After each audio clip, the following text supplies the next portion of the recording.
This episode of the Tolkien Road is made possible by To Middle-earth and Back Again, a new companion journal and devotional by Caitlin Fascista of Tea with Tolkien. Chapter by chapter, grow in hobbitness and holiness as you reflect on major themes, quotes, and characters from The Lord of the Rings.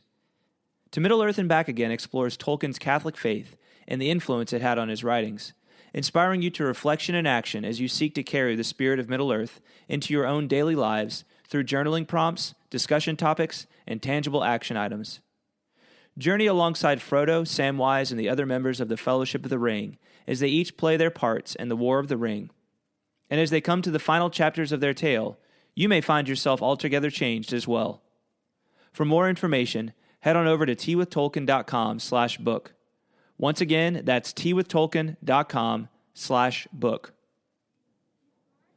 The Tolkien Road, Episode 147, The Hobbit, Chapter 4, Over Hill and Under Hill. All right, go ahead. The Tolkien Road, the Tolkien Road, the Tolkien Road, the Tolkien Road, the Tolkien Road, the Tolkien Road, the Tolkien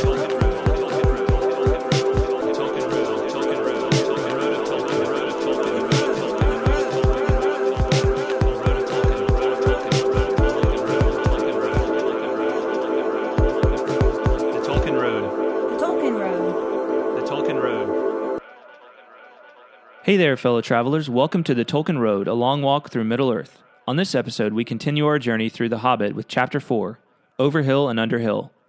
Before we get started, please head on over to iTunes and leave the Tolkien Road a rating and feedback. It's a great way to show your support for the show and takes less than a minute. You can also stop by TolkienRoad.com, learn about previous episodes, and say hey. Follow us on Facebook at facebook.com/TolkienRoad and on Twitter via @TolkienRoad. Thanks for listening and enjoy. Hello, everyone. Welcome to the Tolkien Road. John here, joined by Greta. Hey, hey. Greta, welcome to the Tolkien Road. Thanks, John. I'm really happy to be here. Good. This is a special guest episode for you, I guess. Yeah. Because you're not normally a part of it. Right. I'm sorry. And I'm confused. I'm just being dumb. Sorry. No, my answer was kind of made it sound like Trying to mix it up here a little bit. I was a guest. Yeah. So I blame myself entirely. I like to throw people curveballs. You know, it's like I'm trying to do I'm trying to turn our little intro segment here into something like what you have on The Simpsons, which I know you're not really into The Simpsons, but for those who watch The Simpsons, you know what I'm talking about, right? You got like the same theme music over 30 plus seasons. Who knows how many episodes, right? Like 500-600, maybe more episodes. And but there's always a couple of things in the opening credits that change, in the opening kind of segment that change. The first is what Bart writes on the blackboard because he's in trouble, right? He's always writing sentences on the blackboard, and it always changes. Okay. And then the second thing is is what happens to them when they all run into the living room and sit down on the couch together. That always changes no matter what. But everything else in the opening credits is the same. So anyway. It's kind of fun. Yeah, it is cool. So anyway, that's what you were trying to do. Well, I didn't think, I'm going to do something like The Simpsons right now. But you know, don't like to always be like, hi, welcome to the Tolkien Road. It's the same thing as always. Let's just do this thing. You know, maybe that'll be the way I open it from now on. Hey, works for me. Yeah. I kind of like that, actually. Let's just do this. You guys know the drill. Let's just do this. The heavier you breathe into the microphone, that can be the thing that changes. The better. Yeah. Yeah. Okay, you're starting to freak me out. Full on. I know it's kind of gross. Sorry if that grosses anybody out. It's like the Napoleon Dynamite thing. Yes, it's a total Napoleon thing. Yes. He calls home. He calls to tell Kip he's sick, and then he's like, "Come pick me up." And Kip says something or other, and it's not what Napoleon wants to hear, and he's just like, "You're on the other end of the line." Anyway, but we digress. We digress as usual. Chapter 4 of The Hobbit, Over Hill and Under Hill. Special thanks to our executive producer, Sharon Burgess. Sharon. Let's do this thing. Let's just dive right in. I mean, we're talking about Over Hill and Under Hill. Last chapter was kind of kind of a short rest. It was a short rest, not kind of a short rest. It was a short rest. A little more action in this one. Yeah. Yep. Not a whole lot longer. So this will probably be a pretty short episode unless we get going on something. Okay. Which can happen. Can it's happen. happened to us before. That's right. So, yeah. We start off, and it's one of my favorite things, right? Treacherous terrain. Treacherous terrain. Treacherous terrain. Well, Say terrain. that Terrain. 5 times fast. That 5 times fast. Treacherous terrain, treacherous terrain, treacherous. It's impossible. Treacherous terrain, treacherous terrain, treacherous terrain. It's not hard if you can concentrate. No, you just said terrain. You didn't say terrain. Treacherous terrain, treacherous terrain, treacherous terrain. That was 3. I said 5. But that's enough. We'll move on. We're annoying our listeners, probably. Probably. All right. Okay, so actually I like terrain, not necessarily treacherous, but this is treacherous terrain. You just like landscapes. I do. I like Tolkien's description of landscapes. Yeah. It adds to the verisimilitude. Agreed. Yes. That's like our special word for the entire podcast, is verisimilitude. It's like if I say that, then if you're over 21, then you should like drink a drink of beer or something like that. Let's do a shot. Yeah. Do a shot if of you're ale. over 21. If you're over 21. And if you're over the legal drinking age in other countries where you may be listening to us. Right. I won't say it anymore, though, because I don't want anybody to get drunk. Yeah. So that's not good. I won't say it on this episode, at least. All right. We do not condone that at all. I hope we can still have a clean iTunes rating. I hope so, too. Because we don't say enough cuss words to really be a good explicit rating podcast. We don't say any cuss words. So. Wait, is that a challenge? Bleep! Greta. Goodness gracious. Hey, I'm a competitive person. What can Language. I say? Okay. All right. So Overhill and Underhill. Yeah, so they're leaving Rivendell, and they are entering into the treacherous mountain passes of the Misty Mountains, right? The treacherous approaches to the Misty Mountains. I do like this little bit where they talk about looking back, right? So, I mean, Bilbo, he's been gone from the Shire for a while now, but as he's crossing over, this must be the point where he's like, okay, yeah, I know we almost got killed by trolls and everything, but this is really getting real. Like, he's looking back and he's like, huge mountains and like nothing he's ever seen before. But then he's looking back and, he can't see the Shire, but it says, where is it? He says he's like looking back into the west. Now they could look back over the lands they had left, laid out behind them far below. Far, far away in the west, where things were blue and faint, Bilbo knew there lay his own country of safe and comfortable things in his little hobbit hole. And, just as he's thinking that, boulders are coming down in the midst of them and flying over their heads. Yeah. So, this ain't a mountain holiday. This is serious business. It is, yeah. They're an adventure for sure. Yeah. So, anyway, it's a pretty long passage up into the mountains. Sometimes you look at a mountain from far away and you're like, oh, that doesn't look like it would be that hard to traverse all that terrain. Right. But then you get up into it and you're like, this is really far more than I had ever thought. Yes. The mountains up close are very different things than they are from far off. That is a true story. And they can be beautiful to look at from far off, but they're treacherous up close. Again, reminds me a lot of the terrain that we experienced on our trip. In some respects. Out west. Out west. Yeah, well, even in Washington too. Yeah. Yeah. Mountains, I've realized that I like to look at mountains, but I don't really like to climb them. Yeah, well, we never did the serious mountain climbing. We never did serious mountain climbing, but we've done, I like to go on hikes, but the serious, overnight backpacking kind of mountain hikes, nah. We'll leave that to the John Krakauers of the world and let them write good books about it. Exactly. But apparently, I was reading in the Annotated Hobbit, which is this great book. I don't know if I've mentioned it on this podcast before. It's a great, I may have mentioned it in the first episode, but it's a great book by Douglas Anderson. It is The Hobbit, but it adds all these notes compiled by Douglas Anderson, who is one of the better known Tolkien scholars. And it's a really great resource if you want to hear the backstory on a lot of these things. But it's interesting to note that a lot of this terrain is based on a trip that Tolkien took in 1911 to the Alps. And I think it may have been the same trip. Well, no. I think I'm thinking of a picture there that he saw where he was inspired for Gandalf. But let's see here. Find a little bit of the story. I know you've been to the Alps. I've been to the Alps, and you've been to the Alps. Yes. Mm-hmm. Yes, I have. Have you walked up into the Alps? Yes, a little bit. Like, I mean, I haven't journeyed like this into the Alps, right? But I mean, I've walked around in the Alps and spent a little bit of time there. Yeah. I didn't like really climb any of the mountains or anything like that, but I spent some time amongst them. So, cool. But it says, this is from letter number 306, and I found it in the annotated Hobbit where he writes to his son Michael, and he says, Bilbo's journey from Rivendell to the other side of the Misty Mountains, including the glissade down the slithering stones into the pine woods, is based on my adventures in Switzerland in 1911. Our wandering mainly on foot in a party of 12 are not now clear in sequence, but leave many vivid pictures as clear as yesterday.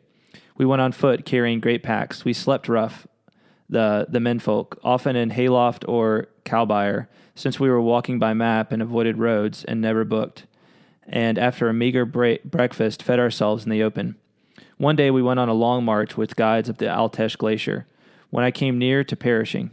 We had guides, but either the effects of the hot summer were beyond their experiences, or they did not much care, or we were late in starting.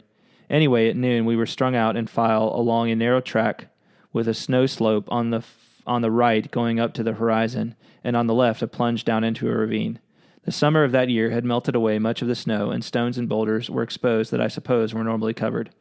The heat of the day continued the melting, and we were alarmed to see many of them starting to roll down the slope at gathering speed. Anything from the size of oranges to large footballs, and a few much larger. They were whizzing across our paths and plunging into the ravine. Hard pounding, ladies and gentlemen. They started slowly, and then usually held a straight line of descent, but the path was rough, and one had also to keep an eye on one's feet. I remember the member of the party just in front of me, an elderly schoolmistress, gave a sudden squeak and jumped forward as a large lump of rock shot between us, about a foot at most from my unmanly knees. So, yeah, apparently this little walking tour of the Alps had quite an effect on Tolkien. Yeah, I can see why. It stuck with him and made its way here into the Hobbit. So that's really cool. Yeah, that's really, really neat. And he knows what he's talking about. He's describing real experiences that he had. However, I don't think there were stone giants in the Alps. He didn't mention those in his story. So I think if they had been there, he would have mentioned them. Yeah. So it's safe to assume there were none. Yeah. Maybe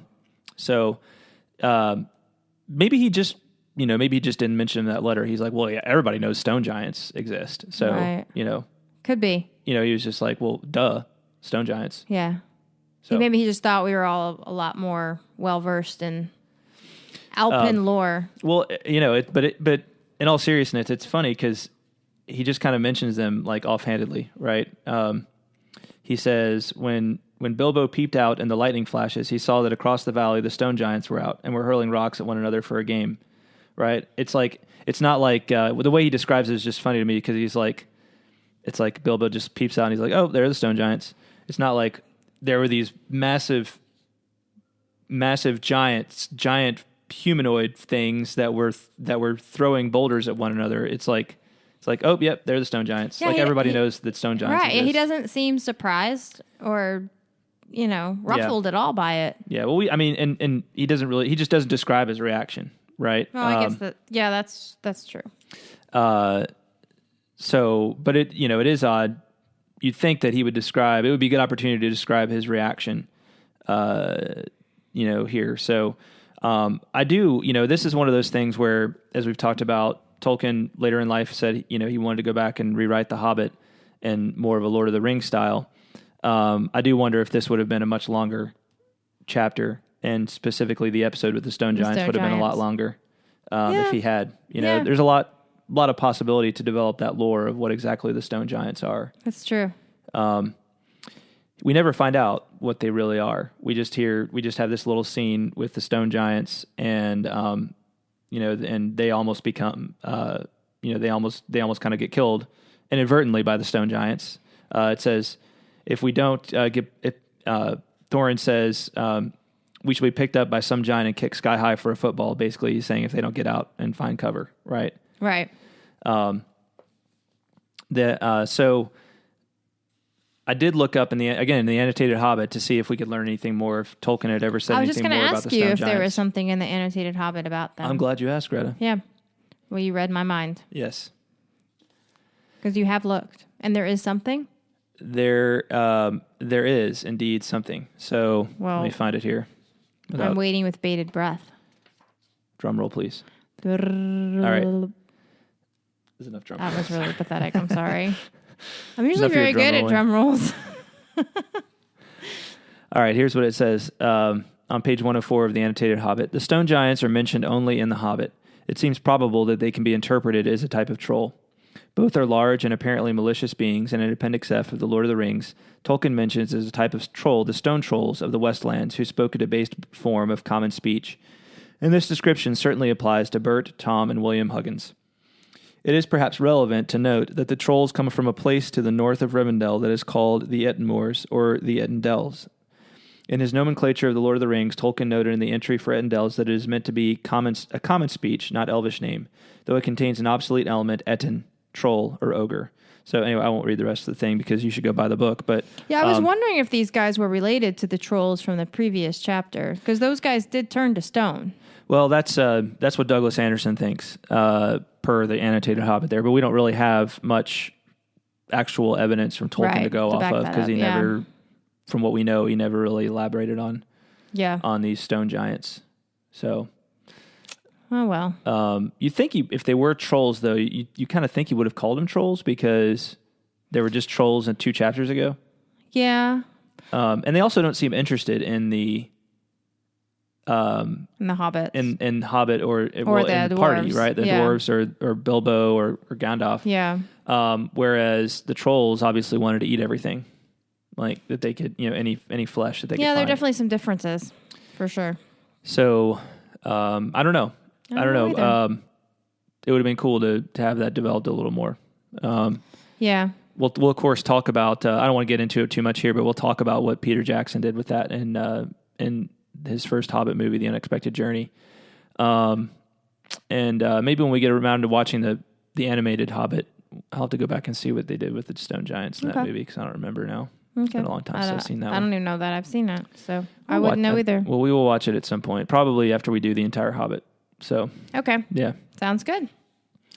Okay, so yeah, they do find shelter, right? Fili and Kili go and they find shelter, and there's also like a tremendous storm going on, right? Yeah, like it's not just I haven't mentioned the storm giants, yet, but it's like a horrendous lightning and thunder. It's like your worst downpour. nightmare. You're up in these like mountains where everything is like a treacherous fall. Like there's the paths are like a few feet wide, maybe, right? Yeah, and the fall is just like horrifying, and you're and I'm like they're trying to guide ponies up this path, and I'm just like. I would have left the ponies in Rivendell. I think I would have too. I would have been like, they're going to cause one of us to fall. We're just going to backpack this, guys. Yeah. Yeah. But they didn't.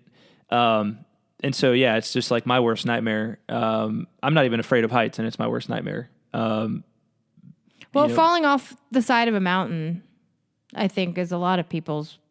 Or even just to come close to fall. How I was out when we were out, like doing in some of the places we were this. When we went to, where was it? Horseshoe Bend. Oh, yeah.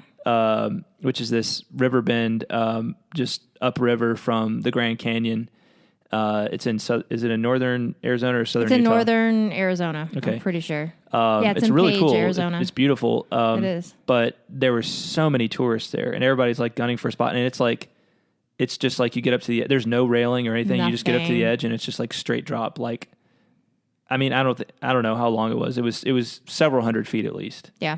So it was so long that a boats going by in the river below looked like tiny little things, right, from where we were. And people are just like gunning, and they're like trying to get these great pictures like up at the very edge. And I'm just like, I'm telling you and our kids, I'm like, you will not go anywhere close to that edge. Not because I don't trust you guys, but because all these all these people are gunning for position, and it's like I know it happens a couple of times every year. Somebody probably falls. Yeah, you know. Yeah. Unfortunately. So maybe that does make me a little bit afraid of heights. I don't like. What I'm saying is I don't get like if I'm like a place where there's like just because there's a height, I don't get scared, but I would get scared if I if I was here, if I was where Bilbo is right now. Yeah, I would be scared. Well, yeah, because there's nothing preventing you from falling. Yeah. That's the thing. It's easy to say like, oh, I'm not afraid of heights when there's nothing preventing you, when there's a rail and everything. Right, exactly. Or like you're on the top of the Empire State Building or the Eiffel Tower, and there's I'm not afraid of heights. Yeah, yeah. There's like a very high gate. You know, you would have to climb up the gate and jump if you were going to fall. Right. You know? So here, there's nothing like that. It's just a complete drop. Yeah. Yeah. And to your point, there's these really nasty storms going on. Like, like almost sounds winds, like a hurricane. Yeah. You know? Winds and rain and lightning and thunder. Yeah. Yeah. And stone giants throwing rocks at one another. It's a disaster. Yeah. Poor Bilbo. Yeah. I bet he's just like, I just want my slippers and a cup of tea and to be by the fire with a book. Yeah. And he's just nowhere even close to that. Right. And so, you know, what's good is that they do find this cave, and they're gonna kind of ride out the storm in the cave. Yes. And they wait for daylight, and Bilbo, you know, and they kind of check out the cave to make sure there's nothing dangerous in it, and then Bilbo falls asleep. Right. They've got all their stuff still with them, and Bilbo falls asleep, and he dreams. He starts dreaming that a crack in the wall opens at the back of the cave. Right. Yep. And then he dreams that the floor starts to shift, and so they all start to fall backwards into the cave towards this crack. And before he knows it, he realizes he's not dreaming. He's not dreaming. It's real life. Yeah. It just got real. Totes real. Yeah. So out of this jump goblins, right? Big goblins, great ugly looking goblins, lots of goblins before you could say rocks and blocks. There were 6 to each dwarf at least, and 2 even for Bilbo. And they start grabbing them and carrying them off, except for Gandalf. Bilbo wakes and yells just in time to kind of wake Gandalf and move Gandalf off so he doesn't get captured. So they get carried off, and I'm sorry, Gandalf actually wakes up, and he does some kind of magic, and a bunch of the goblins fall dead. All right, so I just let slip with the orc word right here. So, you know, one of the interesting things about this is like the difference between goblins and orcs. Wait, so you just said orc instead of goblin? Yeah. Oh, you meant to say goblin though, right? Well, I did, but I'm saying like, you know, one of the questions here has been like, why does he? Because these are obviously orcs, right? Okay, otherwise known as orcs in the rest of his works. Yep. Okay. So why does he call them goblins and not orcs? Yeah. Well, you know, and they're afraid of like the orcrist, right? The orc cleaver. Right. So have we been introduced to orcs yet in The Hobbit? No, I believe this is the first time. I think they may have been mentioned. Well, what I'm wondering is so you're saying the only reason we know that these are truly orcs is because we've read The Lord of the Rings? That's a good question. Or would other people, like if you're just, you know, if the first thing you've ever read of Middle Earth is The Hobbit, would you read this and be like, oh, he's obviously talking about orcs? I'm not sure that you would. Hold on here. Well, he mentions, in chapter 1, they mention Azog the Goblin, right? Goblin. Yeah. Yes. And let's see. I feel like I think they mention the word orc at least. So goblins are mentioned, right? Yes. And I think the word orc comes up before this. But we do know that these goblins are orcs, right? Right. But I'm just asking you, why do we know that? It's because we've read The Lord of the Rings. No. And the Silmarillion. No. Trying to find it. This is a question I was not prepared to answer. Sorry, I'm trying to look in my...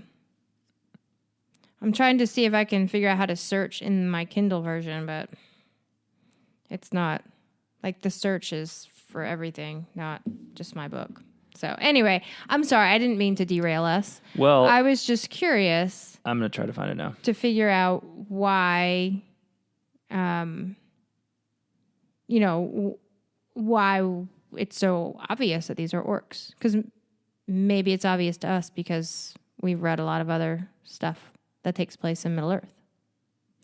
No, that's not it. So, where did it go? Here we go.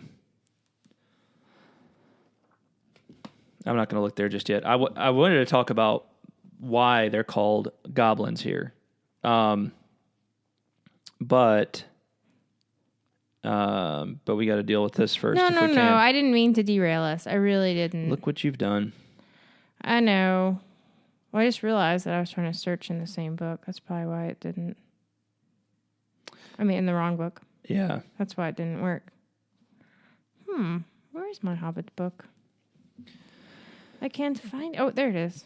Okay. Let me see if I can just search in the book and see if I can find orc listed in here. What's going on? All right.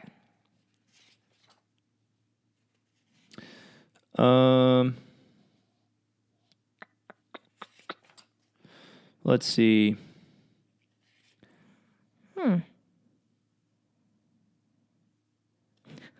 It's coming up when I search for orc. In the Hobbit. It gives me sentences that include words like sorceress and porch and torches. Yeah. No, that's not. Oh yeah, there's Orcrist. They're afraid of Orcrist. Oh, here we go.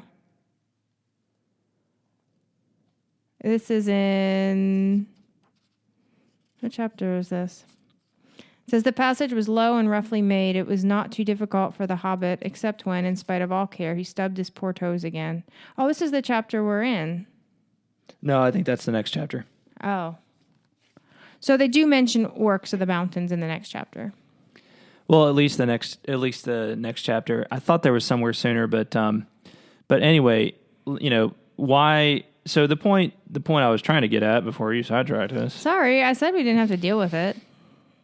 I'm done with it now. Anyway, I'm bored of this topic. Let's move on. Well, goblins versus orcs. Yes, let's talk about that. So why does he call them goblins here?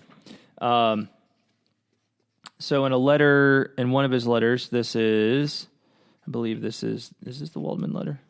No, this is a letter to Naomi Mitchison, one of his big, long letters. He said, orc, the word is, as far as I'm concerned, actually derived from Old English orc demon, but only because of its phonetic suitability, are nowhere clearly stated to be of any particular origin. He says, they are not based on a direct experience of mine, but I suppose a good deal to the goblin tradition. Goblin is used as a translation in The Hobbit, where orc only occurs once, I think. That's where I read that it occurred once. Oh, there you go. So we know from that letter that orcs and goblins are the same thing. And he's sitting there talking about like orcs, what is it? The orc? The Orcrist. Orcrist, right? The orc. Yeah, the sword. Cleaver, right? So yeah, maybe if we were reading The Hobbit. So to your point, maybe if we were reading The Hobbit in 1938, we wouldn't have thought, we would have just been like, oh yeah, the bad guys are called goblins. And so maybe to your point, because we've read Lord of the Rings, we know that goblins are really orcs, right? But it's a little curiosity that he calls them goblins here. Yeah. And there's been, I think, a lot of speculation about how to round that one off, why they're called goblins here. So maybe it's like a different type of orc. Because, there's like Uruk-hai in Lord of the Rings that are a special breed of orc. Right. Yeah. And so maybe these are like, Misty Mountain orcs versus the orcs that come from Mordor, right?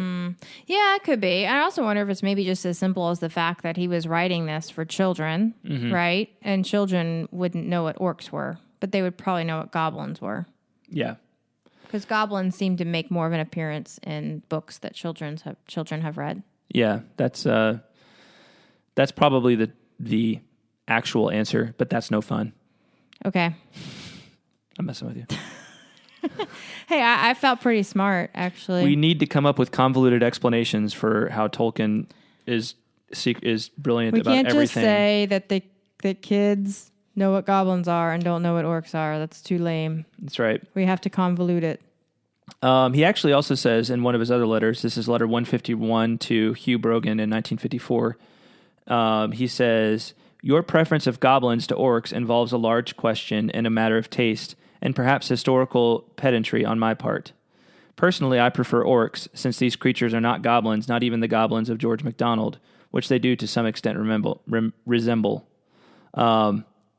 So he actually ended up preferring orcs, and I think the word goblins was kind of, to his point, it was a throwback to this fella, George MacDonald, who he was inspired by, who was a 19th century Scottish writer of fairy tales. And so he kind of invented goblins. I don't know that he invented them, but I think George MacDonald took a lot of older kind of folk fantasy ideas and put them into famous stories. Ah, I see. And early on, he was very inspiring to Tolkien, but Tolkien admitted later in life, I think, that he went from like loving George MacDonald stories to being like, I really can't enjoy reading these anymore.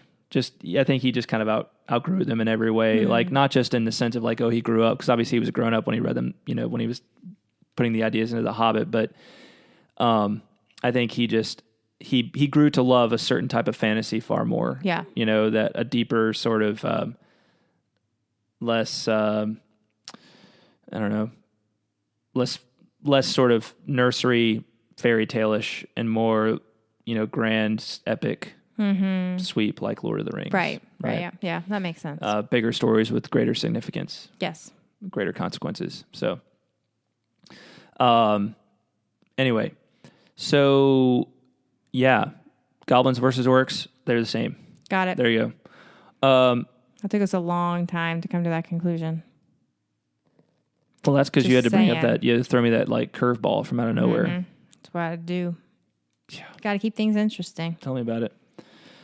Goblin song. All right, now we got the Goblin song. Cool. I think you need to read the Goblin song. I'd love to read the Goblin song.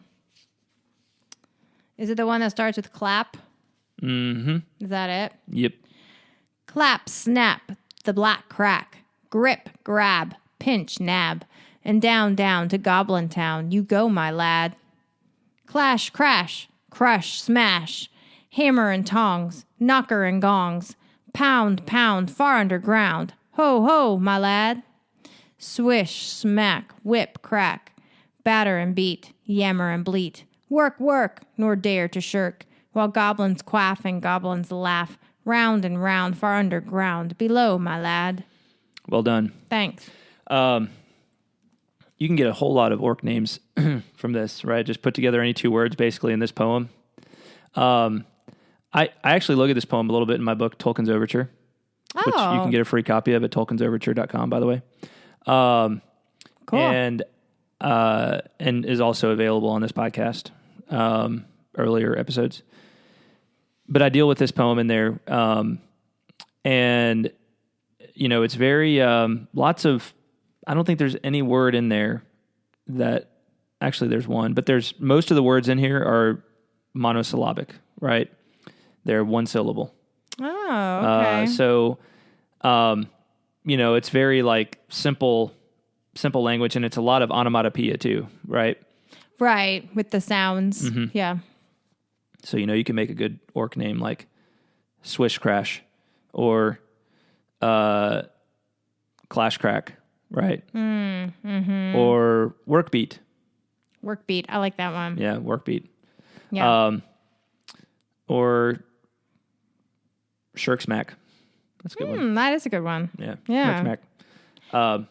Anyway, go ahead. You look like I was just gonna say that Bilbo remarked that the song sounded truly terrifying. Mm-hmm. And I can see why it would. Because I didn't do a very good goblin voice there. That was my bad. That's all right. It should have sounded scarier. Yeah. Well, and I was thinking here too. I wrote down this word mimesis here, and mimesis is it's the attempt to imitate like something through art. So it's like onomatopoeia is when you just say like, bark is what a dog says, right? That's the word for what the sound a dog makes is bark, right? Mm-hmm. Other languages actually have different onomatopoeias for different sounds. But mimesis is when you try like through a work of art or through a poem to actually capture some natural or supernatural action that's hard to describe just in sort of plain language, right? So, I mean, even to me, like this feels, I mean, it's not a nice song, obviously, but it does feel a little bit nursery rhymish. So I have to think that, like, again, this is how Bilbo remembers it when he's telling it to young Frodo, right? But it probably sounded a whole lot like nastier. you know? It probably sounded like listening to, I don't know, like death metal or something like that, right? Right, yeah, with all the swords and shields and stomping of feet. Yeah, well, and just like, the guttural vocals and like snarling and, just nasty sounds, right? Yeah. That, this poem, it, kind of represents what ultimately was probably just hellish sounding for Bilbo, right? Mm-hmm. So anyway, there's my deep thought on that poem. I like that. Yeah. So wait, so with the mimesis, what was it that was trying to be imitated? I think just the overall, I do think they were singing some kind of song, but I think the overall sound of just everything that was going on around Bilbo, right? I see. Okay. See, yeah, that's something, makes sense. that is something to remember. And again, it kind of, look, the simple explanation for everything in this story is that's how Tolkien wrote it. And he wrote it when he was still kind of in a mode to write more children's nursery fairy tales kind of stuff. But in chapter 2, we wind up with, in chapter 2, we wind up with Bill and, Bill Huggins, right? The troll, right? For a troll's name. Right. Right. Yeah. In chapter 3, we wind up with the annoying elves that sing Trilla-la-lolly, right? Right. And then here in chapter 4, we wind up with a song that, it's not as silly as some of the other songs, but it's still like, it's maybe a little bit musical theater feeling to think of like orcs singing this song like this. Yes. Although I think people in olden times, whatever that was, I think people in ages past, we'll just put it that way, were a lot more prone to sing in union, like before the advent of recorded music. Mm-hmm. I think it was just a lot more common for people to like go and like sing together, and maybe even orcs too, right? Mm-hmm. But it still strikes probably contemporary sensibilities as a little goofy because it does have that kind of like musical feel to it. Yeah, I dig what you're saying. Like here we are singing a song that sounds bad, and this kind of sets the mood for how this all feels, but it still sounds kind of silly. So I guess all that is to say is the mimesis here is how Bilbo was going back and communicating to this, because this story, the frame narrative of this story, even though we don't get it in the story, I'm pretty sure Tolkien talked about it later on as Bilbo's account of this adventure. Yes. Right? Yeah. So, we have the Red Book of I should have written this down. I'm ad-libbing with this thought here, but so I wasn't prepared to talk about this, but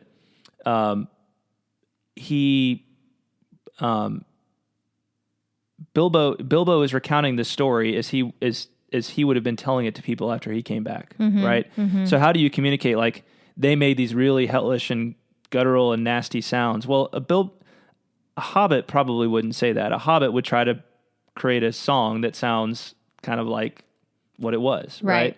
Or what it This sounded is like. this is to what him. it felt like to dwell Yeah. within that, Right. right? Yeah. To dwell within that. Yes. Anyway, there's my mental That's gymnastics. good. I like that. For the day. I like it. So that's what I mean by mimesis. It's trying to imitate what was real through a representative artwork. Right. And I'm getting a frog in my throat. Ribbit. Yuck. No, that's it. That's yeah, I like that perspective on it, because when I first read this song, I was like, it doesn't sound mean enough. Like, that doesn't seem like, orcs or goblins that are dragging helpless prisoners down to the depths to imprison and torture and eat or whatever. That's they would be meaner. You think. You'd think. That's what I'm saying. So, Yeah. So this is just kind of a way that Bilbo remembers it and is trying to put into words what's really actually probably very difficult to put into words. Right. Yeah. Especially in a way that other hobbits would understand. Yeah. Yeah. And Something would they've actually never want to listen to. experienced. Right. Exactly. Yeah. I don't think hobbits were realists in the way they told stories, right? They weren't concerned about the exact veracity of every single story they recounted, right? Yes. They're probably going for some entertainment value in there. Yeah. Right? Yeah. In the way they recount these things. Right. So. He didn't want to scare his listeners away. Right. Yeah. This is, yeah. We're on the same page. Yeah. Cool. We agree. Nice. Thumbs up. Totes. All right. So they get dragged into the big cavern. Yep. Right, where all of these The Goblin Town. goblins live. Goblin Town, down to Goblin Town, right? And this is unfortunately the last they ever see of the ponies. That I thought that was really sad. That is sad. These poor ponies. First, they have to suffer through like storm And almost drowning. and the in stone river. giants and boulders and whatever, and then And they just they're gonna get eaten by goblins. And the crew loses a lot of their supplies Yeah. because they were on the ponies. Well, let's just have a moment of silence for the ponies. Okay, good moment of silence. Yeah, well Yeah, done. I can't believe you're smiling right now. Sorry. Unbelievable. I was You like, have you have "Do to not no laugh." you have no soul. I have none. All right. Horrible Poor person. ponies. Poor ponies. No, I do feel bad for the ponies. Yeah. I do. All right. If they were like little Sebastian. Fly, fly, little Sebastian. If these ponies could fly, they probably would have gotten away. Yeah. So bad on the ponies for not being able to fly. I think little Sebastian would have kicked some serious what. He probably would have. There was no way he was going to let himself get eaten by goblins. Right. Yeah. I mean, if little Sebastian had been there, like, they wouldn't have even needed Gandalf. No. Right. There would have been a revolt and all the goblins would have been killed Yeah. and they would have just moved on with their adventure without any of the obstacles that are going to face them now. Yeah. Darn you, little Sebastian, where are you when we need you? Exactly. Probably not born yet. Oh, probably not. Okay, so, Goblin Culture. A little word on Goblin Culture here. They basically like to make stuff that's good for killing people. Yes. They had Basically a perverted, it's like perverted things of what the dwarves do, right? I mean, and elves too. and the elves, right? Yeah, it's a perversion of Hammers, axes, swords, daggers, pickaxes, tongs, and other also instruments of torture they make very well or get other people to make to their design, prisoners and slaves that have to work till they die for want of air and light. It is not unlikely that they invented some of the machines that have since troubled the world, especially the ingenious devices for killing large numbers of people at once, for wheels and engines and explosions always delighted them, and also not working with their own hands more than they could help. But in those days, in those wild parts, they had not advanced, as it is called, so far. Pretty nasty situation there. Yeah, nasty dudes. And this reminded me too of some of the I think it was Mythopoeia or some other work of Tolkien's that we discussed about how he comes down really hard on industrialism, right? And like that's the Waldman letter. That's the Waldman letter. Yeah. My bad. Yeah, and so this passage made me think of that. You're like, dang, you really hate industry and factories if you're saying goblins made them. Well, yeah. I mean, he probably had in the back of his mind in some of that commentary, some of the things that a lot of the things that happened in World War I, right? Mm-hmm. And of course, he's sitting there writing this in the mid 30s, and it's like you ain't seen nothing yet, right? Because World War II's coming, right? But yeah, I mean, he saw people mowed down by machine guns, and there were some really horrible weapons in World War I. Oh yeah. I mean, it got worse, but yeah, he saw some serious. Well, that's what I'm saying. Like machine guns and bombs. Just bomb. Yeah. Well, tanks. Yes. All the bad things. It's all the goblins. No A bombs yet, but yeah, it was pretty bad. Yeah. So they meet up and they get brought in front of the Great Goblin. Here he is, this giant goblin who's apparently greater than all the other goblins. And, he doesn't like them very much. He accuses them of being murderers and thieves and friends of elves. That's the worst. Right. Worst insult possible. You're an elf friend. And they get accused of spying, and they were sheltering in their front porch. And where is it? He says, Thorin, of course, doesn't want to give away the whole story, so he says, we are on a journey to visit our relatives, our nephews and nieces, et cetera, and who live on the east side of these truly hospitable mountains. And one of the goblins accuses him of being a liar. He says, several of our people were struck by lightning in the cave when we invited these creatures to come below, and they are as dead as stones, right? I love how he says, like, we invited these creatures. Yeah, right. That's some serious spin right there. It's like, yes. Weren't you kidnapping them? Yeah. Didn't you drag them against their will? Yeah. Yeah. So, it's an interesting little tidbit included there that these goblins are trying to kind of like prop up the charges, right? Yeah. They're trying to make Bilbo and his crew look like the bad people. Yeah. Like the trespassers. Which you'd think, why would goblins care about that? They're just like, oh, let's eat them. Right. But apparently there's some kind of some semblance of a goblin code that won't allow them to just eat them because they feel like it. They need to put them on trial first for some reason. It's always struck me as interesting to hear about that in like, in countries that are very totalitarian or despotic or something like that, where they like insist on having a trial, but even though it's totally like, it's just for appearances. It's for appearances only. Yeah. Formality. I didn't understand that for a long time, but like, why do they even bother? Like, if Mr. Ruler Man can just be like, off with your head, why doesn't he just be like, off with your head? Well, they need to do a trial first to make it look like there was some kind of a fair and reasonable thing, so that they can tell people that he went through a due process, right? Which is really just a mockery. Yeah. Of the entire justice system. Right. Yeah. Yeah. So anyway, interesting little note there. And you get all these kind of little meta hints because of the time that Tolkien was writing in. You get these little hints of how he felt about the politics of his time and the direction the world was moving.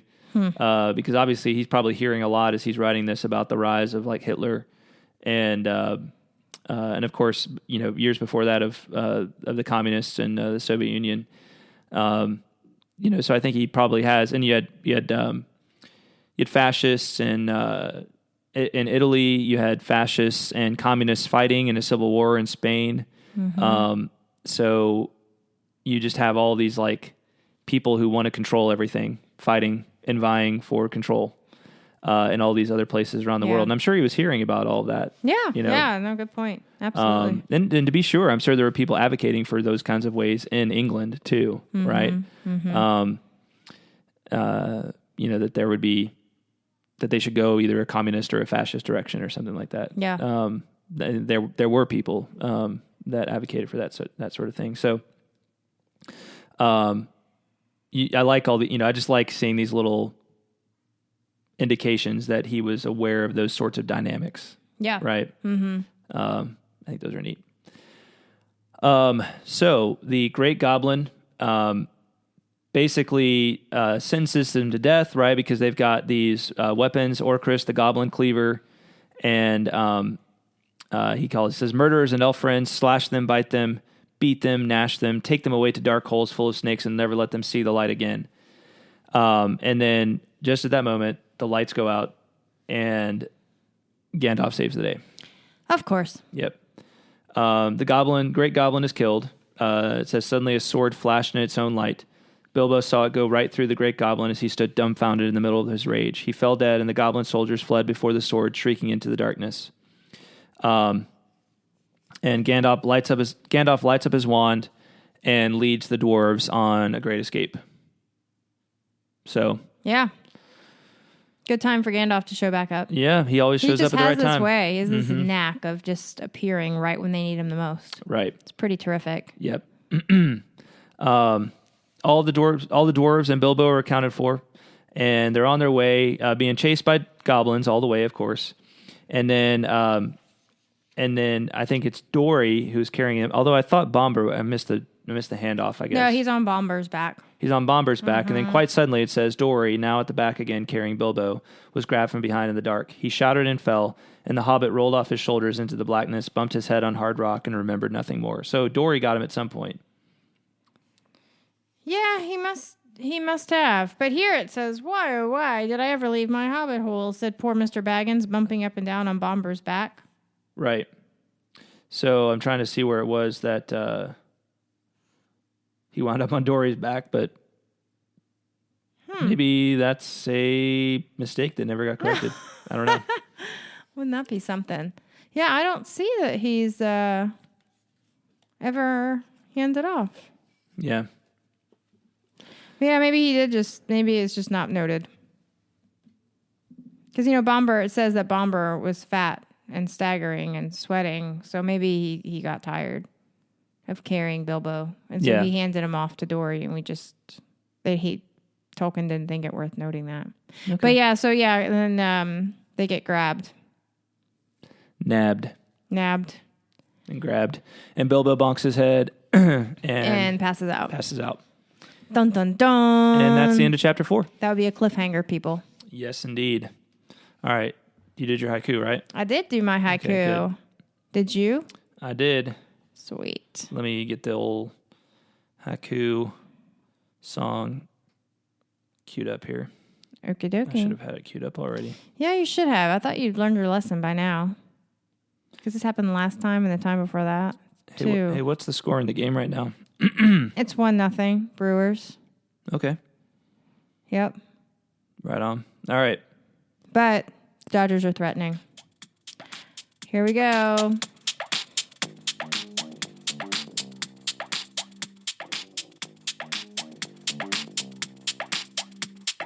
One, 2, 3, 4, 5, 6, 7, 8, 9, 10, 11, 12, 13, 14, 15, 16, 17 syllables in haiku. 1, 2, 3, 4, 5, 6, 7, 8, 9, 10, 11, 12, 13, 14, 15, 16, 17 syllables in haiku. Boom. All right. Boom. All right. It's rock, paper, scissors time. Rock, paper, scissors, shoot. Oh, you win. Yep. That was quick and painless. Yes. Who's going first? You go first. Okay. Seek and you will find, though what you find may not be that which you had sought. Dun, dun, dun. Nice. Thanks. All right, here's mine. Okay. Ponies lost. Bloody battles. Bilbo bonked. Lost. The lesson? Don't do crack. Especially cracks in goblin caves. That's right. Especially goblin crack. Nothing good ever happens from goblin cave crack. No, children. Stay away from the cracks. All right. Well, I think that's all for this episode. I think that's it. I think we're good. Thanks for listening, everybody. Thanks again to our you. Patrons, our executive producer, Sharon Burgess, as well as Chuck Farnung, David Dickinson, Bill Richardson, Katie Knorr, Al Taylor, Joseph Maimon, Michael Martini, Brian Orr, Emilio Perea, Eric Bissett, Kelly Knotts, Amanda Kaiser, Kate Watts, Daniel Delaney, Chris Loftus, Gianni DeMaya, Per Brenner, and William Sutherland. Thank you. You guys are the best. Thank you so much. Yes, indeed. And next time, Chapter 5. Chapter 5. Riddles in the dark. Riddles, and that's my favorite place to do riddles. Is in the dark. There's no other place to do them. There's no. Mm-hmm. So yeah, that's the best place. Little Gollum time. Oh boy, oh boy. Yep. Precious. Indeed. All right. Thanks for listening, everybody. Yeah. Thanks, guys. We'll talk at you next time. Bye, y'all. Bye-bye.